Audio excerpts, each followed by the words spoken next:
Chers internautes, bonjour. Voici l'émission pilote de la Revue de presse internationale, une nouvelle émission de géopolitique qui propose une rétrospective de la semaine à travers une sélection d'articles provenant de médias mainstream, mais aussi de médias alternatifs. Cette émission m'a demandé du temps, du travail, et je souhaite qu'elle soit financée par vous, chers internautes, via la plateforme de financement participatif Tipeee, que vous connaissez peut-être. À terme, j'aimerais que cette revue de presse soit vidéo et non plus seulement audio. Et pourquoi pas un jour disposer d'un petit studio à Paris, afin que l'interview de la semaine ne se fasse plus au téléphone, mais de visu. Allez, commençons sans plus tarder ce numéro 0 de la Revue de presse internationale. Le 18 janvier 2019, le magazine Jeune Afrique publie un article sur Laurent Gbagbo et la CPI, intitulé « Côte d'Ivoire, Laurent Gbagbo et Charles Blé Goudé restent en détention ».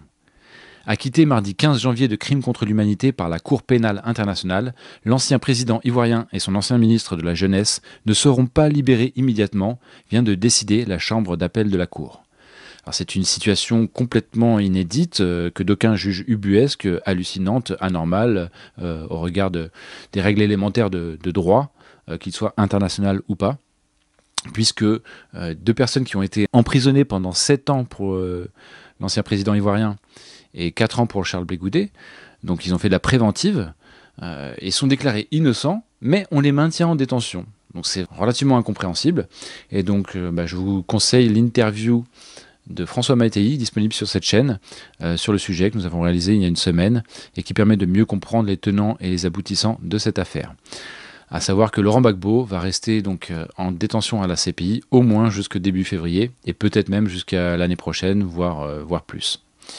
Alors la deuxième info qui a attiré notre attention, c'est la nouvelle agression d'Israël contre la Syrie, qui s'est déroulée donc dans la nuit du 20 au 21 janvier, avec un article du Figaro Vox qui s'intitule « En Syrie, Israël prend le risque de l'escalade face à l'Iran ». L'aviation israélienne a attaqué dans la nuit de dimanche à lundi des positions iraniennes en Syrie. Alors, ce n'est pas la première fois que Israël bombarde la Syrie. À chaque fois, elle invoque des cibles qui appartiendraient à l'Iran ou au Hezbollah. Donc, ce qui légitimerait, d'après eux, ces frappes qui sont illégales au regard du droit international. Et là, cette fois-ci, il y a une réaction un peu plus importante que d'habitude de la part de la Syrie. Non pas une réaction militaire, mais une réaction diplomatique, puisque on apprend le 23 janvier 2019, dans un article de RT, la chose suivante. Pour faire réagir l'ONU, la Syrie fait planer la menace de frappe contre l'aéroport de Tel Aviv. Pour contraindre le Conseil de sécurité de l'ONU à réagir aux frappes aériennes israéliennes sur le sol syrien, Damas s'est ouvertement demandé s'il n'était pas nécessaire de procéder à des représailles contre un aéroport d'Israël. Alors, il faut savoir que ça fait plus de 200 frappes israéliennes sur la Syrie depuis le début du conflit en Syrie. Et on peut comprendre effectivement qu'au bout d'un moment, cela agace. Alors, ils ont dû laisser faire, probablement, peut-être pour des considérations stratégiques, ayant déjà fort à faire avec les groupes rebelles et avec Daesh. Maintenant que la guerre semble se terminer en Syrie, effectivement, c'est le moment de faire une offensive diplomatique pour que cessent ces ingérences militaires israéliennes sur le sol syrien. Alors le troisième sujet que j'aimerais aborder avec vous, c'est la crise diplomatique entre la France et l'Italie, puisque le 21 janvier, la Nouvelle Tribune titre « Exploitation de l'Afrique par la France, colère du Quai d'Orsay contre l'Italie ». Tension entre la France et l'Italie. En effet, il y a quelques jours, le vice-président du Conseil italien, Luigi Di Maio, assurait que la France appauvrissait l'Afrique tout en aggravant la crise migratoire. Face à de telles attaques, le ministère des Affaires étrangères a décidé de réagir en convoquant, ce lundi, l'ambassadrice d'Italie en France. Hier, Di Maio a effectivement tenu à afficher sa distance avec le gouvernement français, invitant d'ailleurs l'Union européenne à prendre des sanctions contre tous les pays, et en particulier la France, à l'origine de la crise migratoire et des nombreux décès en Méditerranée. Si aujourd'hui il y a des gens qui partent, c'est parce que certains pays européens, la France en tête, n'ont jamais cessé de coloniser des dizaines de pays africains, a notamment insisté le chef de file du mouvement 5 étoiles, mouvement anti-système.